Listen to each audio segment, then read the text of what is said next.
commission de la carte nationale de presse a démarré une tournée nationale et la première étape est l'étape de la région de Thiès. C'est une tournée de vulgarisation de la commission de la carte nationale de presse, mais également d'enrôlement des journalistes et techniciens de la communication de la région de Thiès. Parce que tout simplement, la commission a commencé son travail, en tout cas l'enrôlement, depuis le 15 mars 2021. Et la commission a décidé de rendre exigible la carte nationale de presse à partir du 1er juin 2022. Donc, pour au moins aider les correspondants régionaux à satisfaire à cette obligation légale-là d'avoir la carte nationale de presse, nous avons estimé devoir les trouver dans les régions pour leur expliquer les tenants et les aboutissants de cette loi-là, pour leur expliquer également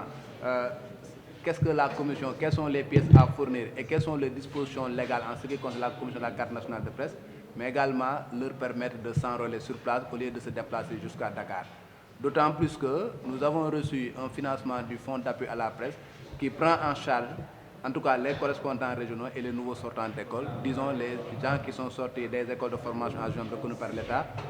des années 2020, durant les années 2020, 2021 et 2022. Donc Thiès est la première étape. Nous avons rencontré le gouverneur, que nous remercions au passage, qui nous a vraiment facilité le travail, qui a mis gracieusement une salle à notre disposition et qui a vraiment eu des mots aimables et qui a béni le travail que nous sommes en train d'effectuer ici. Nous la remercions du fond du cœur, d'autant plus qu'aujourd'hui, ce n'est pas un jour ouvrable, mais il a tenu quand même à nous rencontrer, à discuter avec nous. Aujourd'hui, c'est la première étape. Après cela, nous serons dans la région de Tambacounda, en tout cas la zone Est, pour enrôler les gens de Tambacounda et de Kolda et de Kédougou. Après cela, nous serons à Ziguinchor pour enrôler les gens de la région du Sud, que ce soit Ziguinchor et Kolda. Après cela, nous serons à Saint-Louis également pour enrôler les journalistes et techniciens de la communication de la région Nord. Et après cela, nous serons au centre, à Kaolack, pour enrôler les gens de Kaolack, Kaffrine et Fatick. Grosso modo, c'est dans ce cadre-là que nous sommes là, qui constitue la première étape. Parce que c'est le code de la presse qui définit réellement qui est journaliste. Si vous prenez l'article 22 du code de la presse, cet article dispose que seuls les détenteurs de la carte nationale de presse peuvent se prévaloir de la qualité de journaliste et de technicien des médias. Ça veut dire qu'à partir du 1er juin, toutes les personnes qui se présenteront dans les lieux publics, que ce soit au niveau de la gouvernance, à la préfecture, au palais de justice, ou bien dans les manifestations publiques où il y a des gendarmes et des policiers, pour prouver sa qualité de journaliste et de technicien des médias, il faut impérativement délivrer la carte nationale de presse et non pas la carte maison. Donc à partir du 1er juin, ce n'est plus la carte maison qui prouve la qualité de journaliste, mais c'est la carte nationale de presse. De la même manière également, pour bénéficier d'un certain nombre d'avantages liés à la presse, il faut impérativement détenir la carte nationale de presse. Je veux dire qu'aujourd'hui, pour s'accréditer au niveau international, pour couvrir par exemple la CAF, la FIBA ou bien le mondial, on ne demande plus la carte maison, mais la carte nationale de presse. Et les ambassades également vont tout simplement demander la carte nationale de presse et non pas la carte de presse maison. De la même manière également, au niveau du ministère de la Culture et de la Communication, pour bénéficier d'un certain nombre d'avantages, parce que vous savez qu'il y a beaucoup de chancelleries d'ambassades ou bien de pays qui offrent des bourses de formation et qui demandent au ministère de la Culture et de la Communication de coopter un certain nombre de journalistes. Désormais, à partir du 1er juin, le ministère de la Culture et de la Communication ne peut pas faire bénéficier de ces formations-là qu'aux gens qui sont titulaires de la carte nationale de presse. Donc c'est un certain nombre de packages, non seulement respecter la législation, mais également bénéficier d'un certain nombre d'avantages liés à la carte nationale de presse à partir du 1er juin 2022. Tey li nga xamante ne moom moo ñu fi indi mooy dañu entamé benn tournée nationale bu nga xamante ne commission bi moom moo ko décidé pour tout simplement vulgariser li nga xamante ne moom mooy texte yi, expliquer lan mooy commission carte nationale de presse et wax également solo carte nationale de presse boobu nga xamante ne solo bi carte nationale boobu am ci profession de journaliste, c'est carte bu nga xamante ne dañ ko édité dans le cadre de l'assainissement du code de la presse. Tey jii nag ñu ngi commencé Thiès ñuy gërëm nag ki nga xamante ne moom mooy gouverneur bi nga xamante ne moom moo ñu dalal fii non seulement aménagé na calendrier pour mën a ñu rencontrer waxtaan ak ñun ñu expliquer li nga xamante moom mooy suñuy tànk mu bénir ñu également ci loolu nga xamante ne moom la ba pare jël benn salle mettre ko à notre disposition muy fii nga xamante ñoo ngi fi teew tey muy salle de conférence bu gouvernance bu Thiès. donc ñu koy gërëm di ko remercier ci loolu ndax wax dëgg yàlla facilité nañu liggéey bi nga xamante ne moom lañu fi moom ñu fi indi. li ñu fi indi nag comme ni ñu leen ko waxee mooy vulgariser li nga xamante moom mooy commission bi mais également enrôler ñi nga xamante ne ñoom ñoo nekk ci région bi. mooy que ni depuis le 15 mars 2022 dañu commencé li ñuy wax dépôt pour l'obtention de la carte nationale de presse léegi nag fonds d'appui à la presse jox ñu benn financement pour ñi nga xamante ne ñooy correspondants yi ak les nouveaux sortants d'école ñi nga xam dañu génne école 2020 2021 ak 2022 la nga xam ne dañu ko daan joxe ci xaalis pour am carte nationale de presse ñooñu duñ ko joxe léegi ba ñu joxee financement ñun nag ñu ne on va en profiter non seulement déplacer wu ci région yi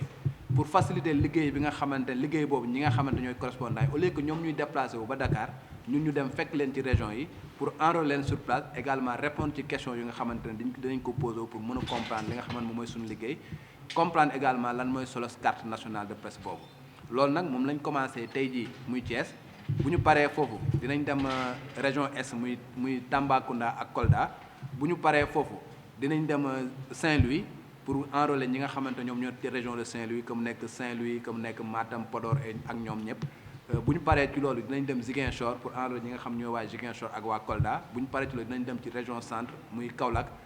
pour enrôler ñi nga xamante ñoom ñooy Kaolack ñoo nekk Kaolack Kaffrine ak Fatick. donc loolu mooy tournée bi nga xamante ne commencé nañ ko entamé ñu commencé ko Thiès tey di ko def nag durant week-end yi nga xamante ne ñoom ñoo ci topp yëpp donc 5 week-end yi topp yëpp daf ñuy wóor ne ñu ngi nekk ci à l'intérieur du pays pour enrôler li nga xamante ñoom ñooy correspondants régionaux yi. ci yokk nag mooy tey jii daf am lu nga xamante ne code de la presse moom moo ko prévoir lu nga xamante ne mu ngi ci code bi mais appliqué wuñ ko woon depuis boobu parce que li taxoon appliqué wuñ ko woon nag mooy bëgguñu woon na laa koy wax sax sonal ñi nga xamante ne ñoom ñooy journalistes ak techniciens de la communication bi appliquer disposition de la loi dans toute sa rigueur te nekk lu nga xamante ne daf leen di xaw a na laa koy wax sonal parce que enrôlé wuñu convenablement léegi nag bi nga xamante ne commencé nañ def suñu liggéey depuis le 15 mars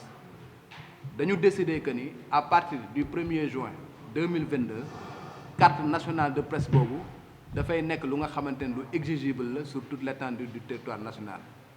lan lay signifier mooy à partir du 1er juin 2022 képp ku nga xamante ne nee nga journaliste nga wala technicien de la communication li koy prouver mooy carte nationale de presse parce que article 22 bu code de la presse moom moo ko wax moom moo ne la carte nationale de presse moom mooy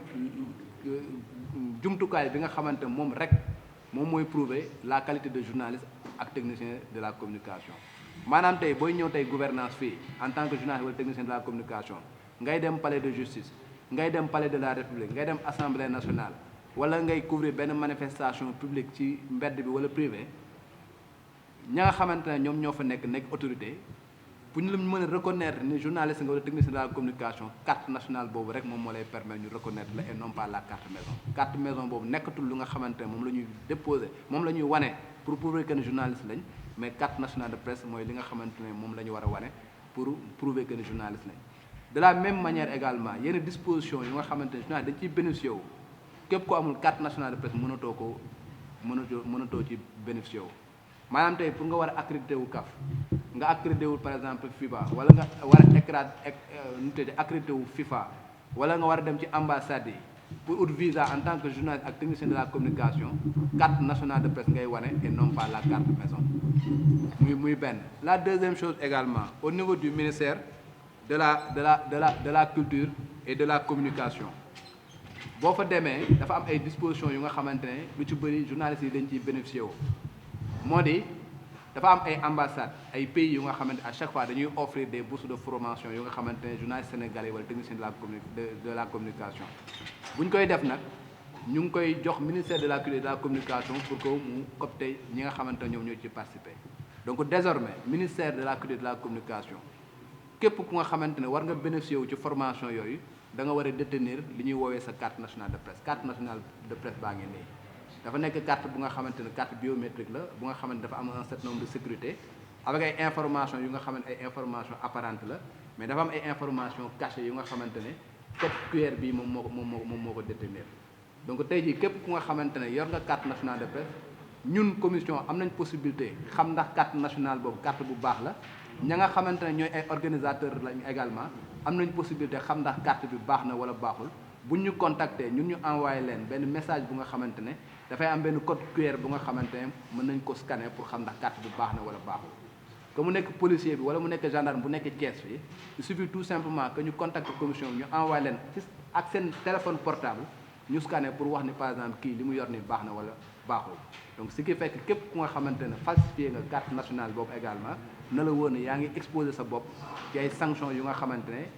nit ñi mën nañ la jàpp te mën nga ci dem ba dem ci kaso. juste pour dire que ñi nga xamante ne ay ayants droit lañ nañu ñëw ci commission bi am li nga xamante ne moom mooy seen carte nationale de presse képp ku nga xamante ne yelloowoo carte boobu également na nga fexe ba nga xamante ne bul ko utiliser parce que la ci mën a fekk quand même lu diis la parce que code bi prévoir na ay sanctions yu nga xam ne mën na la yóbbu ba kaso.